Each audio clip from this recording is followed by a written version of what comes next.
প্রিয় ষষ্ঠ শ্রেণীর শিক্ষার্থীরা, RS 24 আওয়ার্স স্কুলের পক্ষ থেকে স্বাগত জানাচ্ছি ইতিহাস ও সামাজিক বিজ্ঞানের শিকন অভিজ্ঞতা এক নানা পরিচয়ে আমি এর চতুর্থ পর্বে পৃষ্ঠা 10 হতে। তোমরা যারা এখনো প্রথম থেকে তৃতীয় পর্বগুলো দেখোনি, তোমাদের দেখার সুবিধার্থে এই ভিডিওর নিচে ডেসক্রিপশন বক্সে প্রথম থেকে তৃতীয় পর্বের লিঙ্কগুলো দিয়ে দেব। তোমরা তোমাদের সুবিধা মতো দেখে নিতে পারবে। গত তৃতীয় পর্বে আমি 10 পৃষ্ঠার এতটুকু পর্যন্ত সমাধান করিয়েছিলাম। আজকের ক্লাসে সমাধান করাবো 10 পৃষ্ঠার সামাজিক পরিচয় হতে। আজকের ক্লাসটি শুরু করার আগে তোমাদের কাছে একটা রিকোয়েস্ট থাকবে, তোমরা যারা এখনো আমার চ্যানেলটি সাবস্ক্রাইব করনি তাড়াতাড়ি সাবস্ক্রাইব করে যুক্ত হয়ে যাও।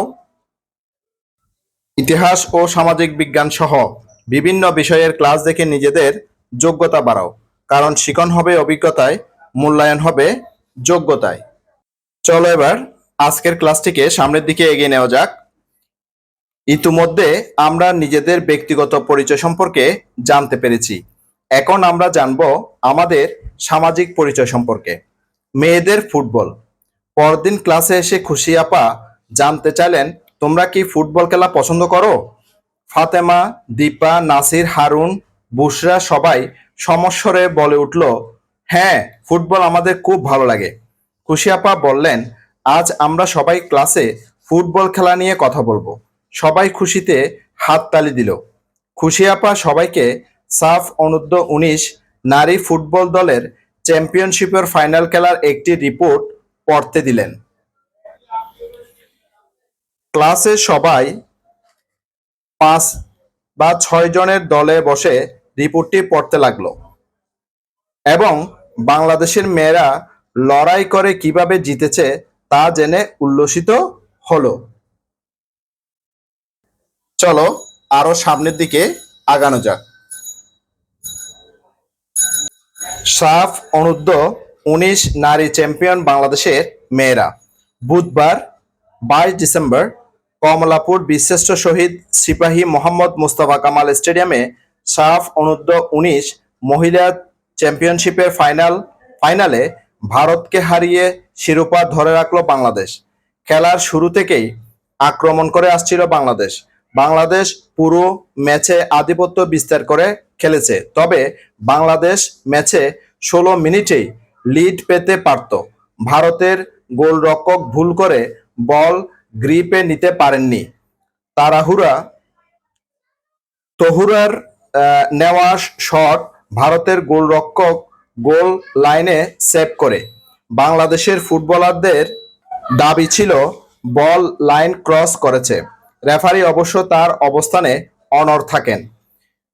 রিপ্লেতে অবশ্য দেখা গেছে বল লাইনের উপর ছিল, তবে 76 মিনিটে বল গোল লাইন ক্রস করে জালেও গিয়েছিল, কিন্তু সহকারী রেফারি অফসাইডের পতাকা তুললে সেই গোলটিও বাতিল হয়ে যায়। ফাইনালে ভারতের পাশাপাশি বাংলাদেশের প্রতিপক্ষ ছিল ক্রসবারও। 25 মিনিটে বাংলাদেশের থ্রো ইন থেকে করা আক্রমণ আউট সাইড পোস্টে লেগে ফেরত আসে। দ্বিতীয়ার্ধের প্রথম মিনিটে শামসুন নাহার জুনিয়রের শটও পোস্টে লাগে। তবে প্রথমবারের মতো দেশে অনুষ্ঠিত অনূর্ধ্ব-19 মহিলা চ্যাম্পিয়নশিপ ফাইনালে বাংলাদেশকে খালি হাতে ফিরতে হয়নি। ভারতীয় মেয়েদের কাছ থেকে বারবার বল কেড়ে নিলেও শেষ পর্যন্ত গোলের দেখা মিলছিল না বাংলাদেশের। শেষ পর্যন্ত 79 মিনিটে আনাই মগিনী এগিয়ে দেন বাংলাদেশকে। রিপা ব্যাকহিল পাস করেন। আনাই মগিনী বক্সের বাইরে থেকে শট নেন। ভারতের গোলরক্ষক বলের ফ্লাইট বুঝতে পারেননি। তিনি বলে হাত লাগালেও গোল লাইন আক্রমণ করা থেকে বিরত রাখতে পারেননি। সঙ্গে সঙ্গে উল্লাসে মেতে উঠে পুরো কমলাপুর স্টেডিয়াম। শেষ পর্যন্ত এই এক গোলেই বাংলাদেশের শিরোপা নির্ধারণ করে দেয়। চলো এবার পরের পৃষ্ঠায় যাওয়া যাক। রিপোর্ট পড়ে সবাই খুব উত্তেজিত হয়ে খুশি আপাকে জানালো যে তারা খেলাটা ভিডিওতে দেখতে চায়। খুশি আপা হেসে বললেন যে খুবই ভালো প্রস্তাব, কিন্তু আমাদের তো সময় কম। আমরা পুরো খেলাটা সবাই একসঙ্গে ক্লাসে দেখতে পাবো না। তবে খেলার গুরুত্বপূর্ণ অংশগুলো আমরা ভিডিওতে সবাই একসঙ্গে শ্রেণীকক্ষে দেখতে পারি। এরপর তারা তুমুল উত্তেজনার সঙ্গে সাফ অনূর্ধ্ব-19 মহিলা চ্যাম্পিয়নশিপ 2021-এর ফাইনালে বাংলাদেশ বনাম ভারত ম্যাচটি উপভোগ করল। ফুটবল খেলা নিয়ে মিল অমিলের খেলা। খুশি আপা বললেন, এবার চলো আমরা কিছু প্রশ্নের উত্তর খোঁজার চেষ্টা করি। বাংলাদেশের মেয়েদের কেন সবাই সমর্থন করেছি তা বোঝার জন্য দলে আলোচনা করব। ক্লাসের সবাই ফুটবলার মেয়েদের সঙ্গে নিজেদের মিলে যাওয়া বৈশিষ্ট্য নিয়ে কথা বলছিল।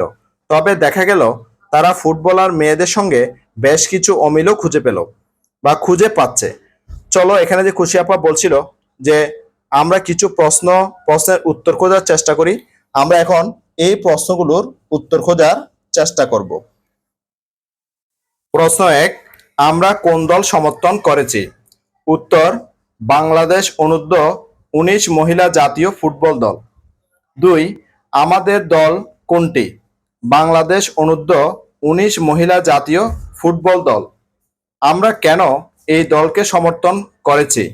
উত্তর, কারণ হলো এই দলের প্রতিটি খেলোয়াড় বাংলাদেশি, তাই আমরা এই দলকে সমর্থন করেছি। আমরা আলাদা হলেও একই। খুশি আপা তখন সবাইকে বই থেকে বাংলাদেশ অনূর্ধ্ব-19 জাতীয় নারী ফুটবল দলের মেয়েদের ছবি দেখালেন। সবাই মারিয়া, আনাই, ঋতুপর্ণা, তহুরা, আকিসহ সবার সাথে পরিচিত হলো। দেখো, আমরাও কিন্তু যে নারী অনূর্ধ্ব-19 দলের ছবিগুলো দেখতে পাচ্ছি। লেখা আছে নিচে ক্যাপশনের মধ্যে যে বাংলাদেশ অনূর্ধ্ব-19 নারী ফুটবল দল। চলো এবার পরের পৃষ্ঠায় যাওয়া যাক। পরের পৃষ্ঠায় আমরা সাফ অনূর্ধ্ব-19 মহিলা চ্যাম্পিয়নশিপ 2021 চ্যাম্পিয়ন বাংলাদেশ অনূর্ধ্ব-19 মহিলা জাতীয় ফুটবল দলের নামের তালিকাগুলো দেখতে পাচ্ছি। তোমরা তোমাদের বই থেকে এই নামের তালিকাগুলো একটু ভালো করে জেনে নিবা। চলো এবার পরের পৃষ্ঠায় যাওয়া যাক। পরের পৃষ্ঠা দেখা এবার খুশি আপা শিক্ষার্থীদের উৎসাহিত করলেন ফুটবলার মেয়েদের সঙ্গে আমাদের বৈচিত্র্যগুলো খুঁজে বের করতে। সবাই দলে বসে খুব উৎসাহ নিয়ে ফুটবলার মেয়েদের পরিচয় পড়ে ও ছবি দেখে। নাজিফা, চলো বন্ধুরা ফুটবলার মেয়েদের সঙ্গে আমাদের কি কি মিল অমিল আছে তা খুঁজে বের করি। নাসির, হ্যাঁ চলো আমরা একসঙ্গে খুঁজি। কাজের সুবিধার্থে চলো আমরা একটা মিল অমিল ছক বানাই। সবাই খুব খুশি হয়ে রাজি হলো এবং কি ধরনের মিল অমিল তা বোঝার জন্য একটা ছক বানিয়ে ফেললো। ছক মিল অমিলের ছক। এই ছকটা এখন আমি তোমাদের জন্য সম্পূর্ণ তৈরি করে দিচ্ছি। বিষয় বা বৈশিষ্ট্য, কি ধরনের মিল, কি ধরনের অমিল। জাতীয়তা, কি ধরনের মিল, এটা হচ্ছে বাংলাদেশি। কি ধরনের অমিল, অমিল নেই, অর্থাৎ যেহেতু তারাও বাংলাদেশি আমরাও বাংলাদেশি, আমাদের সাথে তাদের কোনো অমিল নেই। এবার সংস্কৃতি, কি ধরনের মিল, বাঙালি সংস্কৃতি। কি ধরনের অমিল, অমিল নেই। ভাষা, কি ধরনের মিল, বাংলা, তাদের সাথে বাংলা ভাষা মিল আছে। কি ধরনের অমিল, অমিল নেই। ভৌগোলিক পরিচয়, দক্ষিণ এশিয়ার দেশ, বাংলাদেশের নাগরিক। কি ধরনের অমিল, অমিল নেই। এরপরে লৈঙ্গিক পরিচয়, বাংলাদেশ অনূর্ধ্ব-19 নারী ফুটবল দলের সবাই, আমাদের মধ্যে কেউ নারী কেউ পুরুষ। এবার পরের বিষয় হচ্ছে নৃগোষ্ঠী, কি ধরনের মিল, শঙ্কর জাতি, অমিল নেই। এরপর হচ্ছে জাতীয় সঙ্গীত, তাদেরও জাতীয় সঙ্গীত এবং আমাদেরও জাতীয় সঙ্গীত একই রকম, আমার সোনার বাংলা। এটার কি ধরনের অমিল, আমাদের সাথে তাদের কোনো অমিল নেই। এরপর হচ্ছে কি জাতীয় পতাকা, সবুজ আয়তক্ষেত্রের মধ্যে লাল বৃত্ত, আর তাদের সাথে আমাদের কোনো অমিল নেই। জাতীয় প্রতীক, পানিতে ভাসমান জাতীয় ফুল শাপলা ও উভয় পাশে একটি করে ধানের শীষ, চূড়ায় পাট গাছের 3টি পাতা। অমিল নেই, তাদের সাথে আমাদের কোনো অমিল নেই। চলো এবার পরের পৃষ্ঠায় যাওয়া যাক। পরের পৃষ্ঠায় দেখো এবার আমাদের নৃগোষ্ঠীগত পরিচয়। আমরা আজ খুব মজার একটা কাজ করব। তার আগে চলো আমরা সবাই নিচের ছবিগুলো দেখে নিই। আমরা প্রথম যে ছবি দেখতে পাচ্ছি সেটা হচ্ছে চাকমাদের ছবি। দ্বিতীয় যে ছবি সেটা হচ্ছে গারোর ছবি। তৃতীয় যে ছবি সেটা হচ্ছে মারমা। আর চতুর্থ যে ছবি দেখতে পাচ্ছি আমরা সেটা হচ্ছে সাঁওতাল। এরপরে নিচের দিকে পঞ্চম যে ছবিটা দেখতে পাচ্ছি সেটা হচ্ছে হাজং। ষষ্ঠ যে ছবি দেখতে পাচ্ছি সেটা হচ্ছে মণিপুরি। আর এখানে সপ্তমে যে ছবিটা দেখতে পাচ্ছি সেটা হচ্ছে তঞ্চঙ্গা। আর এখানে সর্বশেষ যে ছবিটা মানে 8 নম্বর যে ছবিটা দেখতে পাচ্ছি সেটা হচ্ছে বাঙালি। তাহলে আমাদের সাথে যে নৃগোষ্ঠীদের সাথে মিল আছে কি নাই সেটা আমরা একটু করে ছবি দেখেও বুঝতে পারতেছি। চলো এবার আরো সামনের দিকে আগাই। এবার কুশিয়াপা কি বলে দেখো। কুশিয়াপা ছবিগুলো দেখে তোমাদের কার কি মনে হচ্ছে? তোমাদেরকে প্রশ্ন করছে খুশিয়াপা। একজন শিক্ষার্থী অর্থাৎ সুমন বলে উঠলো যে এখানে আমাদের দেশের বিভিন্ন নৃগোষ্ঠীর মানুষদের ছবি দেখা যাচ্ছে। হ্যাঁ, আমরা কিন্তু এখানে যে 8টা ছবি দেখেছি সেখানের মধ্যে 7টা ছবি হচ্ছে যে বাংলাদেশের বিভিন্ন নৃগোষ্ঠীর মানুষদের ছবি। দীপা বলল হ্যাঁ, আমাদের নারী ফুটবলাররাও এরকম বিভিন্ন নৃগোষ্ঠীর অন্তর্ভুক্ত। আমাদের নারী ফুটবলাররা ও হচ্ছে কি বিভিন্ন নৃগোষ্ঠীর অন্তর্ভুক্ত। কারণ আমরা কিন্তু ওই যে সাব অনূর্ধ্ব-19 দলের যে খেলোয়াড়রা ছিল সেখানের মধ্যে আমরা খেলোয়াড়দের নাম দেখেছি, নাম দেখেও কিন্তু আমরা বুঝতে পেরেছি। খুশিয়াপা বলল তোমরা ঠিক বলেছ, চলো আজ আমরা বাংলাদেশের বিভিন্ন নৃগোষ্ঠীর মানুষের সংস্কৃতি নিয়ে কাজ করি। এরপরে দেখো ওমেরা, সিরাত, তাসপিয়া, মাহবুব, তাইফান ওরা সবাই দলে বসে গেল। ওরা বই থেকে বিভিন্ন নৃগোষ্ঠীর সাংস্কৃতিক বৈশিষ্ট্য সম্পন্ন মানুষের ছবি নিয়ে তাদের বিশেষ বৈশিষ্ট্যগুলো বোঝার চেষ্টা করলো। ওরা ঠিক করলো বিভিন্ন নৃগোষ্ঠীর মানুষের নামের সঙ্গে তাদের বিশেষ সাংস্কৃতিক বৈশিষ্ট্য সাজিয়ে একটা ছক বানাবে। দলে মিলে ওরা কাজ করলো। পরে দলে আলোচনা করে বিভিন্ন নৃগোষ্ঠীর মানুষের মূল সাংস্কৃতিক বৈশিষ্ট্য নিয়ে একটা ছক বানিয়ে ফেললো। এরপর অনুসন্ধানের ধাপ অনুসরণ করে ওরা আরো তথ্য সংগ্রহ করে ছক পূর্ণ করলো। চলো এবার আরো সামনের দিকে আগাই। ভাষার জন্য ভালোবাসা। খুশিয়াপা বললেন তোমরা সবাই নিজের মাতৃভাষা ভালোবাসো। বাংলাদেশের রাষ্ট্রভাষা বাংলা। এই বইয়ের আমাদের এলাকায় মুক্তিযুদ্ধ অধ্যায়ে তোমরা ভাষা আন্দোলন সম্পর্কে জানতে পারবে। আমরা ইতিমধ্যে জেনেছি আমাদের দেশে বিভিন্ন ক্ষুদ্র নৃগোষ্ঠীর বাস আছে। তারা ভিন্ন ভিন্ন ভাষায় কথা বলে। তাদেরও মাতৃভাষার জন্যে আমাদের মতো দরদ আছে। তাই সবার উচিত নিজের মাতৃভাষার প্রতি ভালোবাসা প্রকাশের সাথে সাথে অন্য ভাষার প্রতিও শ্রদ্ধা প্রদর্শন করা। রবিন বলল কিন্তু আমরা তো ওদের ভাষা জানি না। তখন খুশিয়াপা বললেন সেটাই হবে আজকে তোমাদের কাজ। চলো আজ আমরা ভাষা নিয়ে কুইজ খেলবো, দেখি কে সবচেয়ে বেশি সঠিক উত্তর দিতে পারে। ক্লাসের সবাই খুশিতে চিৎকার করে উঠল। সবাই খুব আগ্রহ নিয়ে কুইজের প্রশ্নের জন্য অপেক্ষা করতে লাগলো। খুশিয়াপা বলছেন কুইজের আগে চলো কুইজের বিষয়ের সাথে পরিচিত হব। প্রশ্নের উত্তর দেওয়ার জন্য হাত উঠাতে হবে। যে আগে হাত উঠাবে সে আগে উত্তর দেওয়ার সুযোগ পাবে। প্রথম উত্তরদাতার উত্তর সঠিক না হলে দ্বিতীয় জন উত্তর দিবে। এভাবে সঠিক উত্তর না পাওয়া পর্যন্ত আমরা উত্তর শুনে যাব। কেউ যদি হাত না তুলে বা সুযোগ পাওয়ার আগে উত্তর বলে বা কথা বলে তাহলে তার মাইনাস মার্কিং হবে।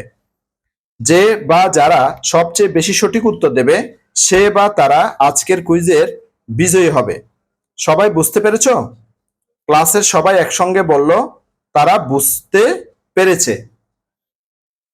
খুশিয়াপা প্রথমে বাংলায় নিজের কথাটা বললেন। তারপর একে একে বাংলাদেশের কয়েকটি ক্ষুদ্র নিগোষ্ঠীর ভাষায় সেই কথাটি শোনালেন। তোমরা শোনো এবং পড়ো। চলো এবার আমরা সেই বিষয়টা পড়ব। বলো বাংলা ভাষায়, আমাদের প্রিয় দেশ বাংলাদেশ, আমরা সবাই আমাদের সংস্কৃতিকে রক্ষা করব। চাকমা ভাষায়, এবার চাকমা ভাষায়, আমার হোচপানার দেশ বাংলাদেশ, আমি বেগে আমার হৃদিসু দুম বাজেই রাগেবং। এবার ককবরক অর্থাৎ ত্রিপুরা ভাষায়, বাংলাদেশ চিনি হামজা কমানি হা চং যত্ত চিনি মুকুমুনমা হিল ন। এবার গারো ভাষায়, আনচিংনি নাম্মিক বিগুবা আসং আ বাংলাদেশ, আনচিং প্লাক মান্দেরাং আ আনচিংনি দাক বেও আলোকো রিপিং নাং নাং নং। আসলে আমার অনেক কষ্ট হচ্ছে, তাদের ভাষাগুলো অনেক কষ্টের। এরপরে দেখো কুইজে খুশিয়াপা বিভিন্ন ভাষায় প্রিয় দেশ, সংস্কৃতি, আমাদের, রক্ষা ইত্যাদি শব্দগুলো বলবেন। তোমাদের বলতে হবে খুশিয়াপার বলা শব্দটি কোন ভাষার। একটি করে শব্দ নিয়েই কুইজ বলবে। চলো এবার আরো সামনের দিকে আগাই। রাস্তা চেনার মানচিত্র। এতক্ষণ আমরা ব্যক্তিগত ও সামাজিক পরিচয় সম্পর্কে জানলাম, এখন আমরা ভৌগোলিক পরিচয় সম্পর্কে জানব। ক্লাসের বন্ধু রবি কয়েকদিন আগে একা একটি অচেনা জায়গায় বেড়াতে গিয়ে রাস্তা হারিয়ে ফেলেছিল। মূল রাস্তা কোথায় জিজ্ঞাসা করায় একজন বলল সোজা উত্তর দিকে যেতে, কিন্তু আকাশে মেঘ, বৃষ্টি হবে হবে অবস্থা। রবি দিক ঠিক করতে পারছে না। উত্তর দিক ভেবে চলতে চলতে দেখে সে চলে এসেছে একটা নদীর ধারে। তারপর অনেক কষ্টে আরো কয়েকজনকে জিজ্ঞাসা করে অবশেষে সে সঠিক রাস্তা খুঁজে পায়। ক্লাসে ফিরে রবি এসব কথা সবাইকে বলতেই খুশি আপা বললেন, আচ্ছা বলো তো, রবির কাছে কোন জিনিসটি থাকলে সে খুব সহজে পথ চিনে বাড়ি চলে আসতে পারত। সাকিব, রবির কাছে যদি ওই এলাকার পথের একটা মানচিত্র থাকতো তাহলে সে বুঝতে পারত কোন পথটা কোন দিকে গেছে। মিলি বলল, আমার বাবা যখন কোথাও অচেনা জায়গায় যান তখন তিনি তার মোবাইল ফোনে গুগল ম্যাপ দেখে দেখে রাস্তা চেনেন। খুশি আপা বললেন, বাহ, তোমরা তো অনেক কিছু জানো দেখছি। আচ্ছা, রবির কাছে যদি মানচিত্র না থেকে ওখানকার একটা ছবি থাকতো তাহলেও কি পথ চিনতে পারতো? শিহাব বলল, না আপা, ছবি দেখে তো বোঝা যায় না কোন দিকে যেতে হবে। খুশি আপা বলল, ও আচ্ছা, তাহলে তো মানচিত্রে অনেক কিছু থাকে। আচ্ছা চলো তাহলে দুটি ছবি দেখি। চলো আরো সামনের দিকে গিয়ে আমরাও ছবি দুটা দেখে নিই।